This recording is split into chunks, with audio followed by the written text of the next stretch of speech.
ABF on the trade on the flat car? Never seen that in Arkansas.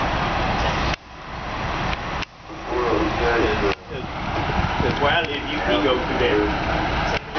Union Pacific, Little Rock and Continental. Never seen ABF on either one.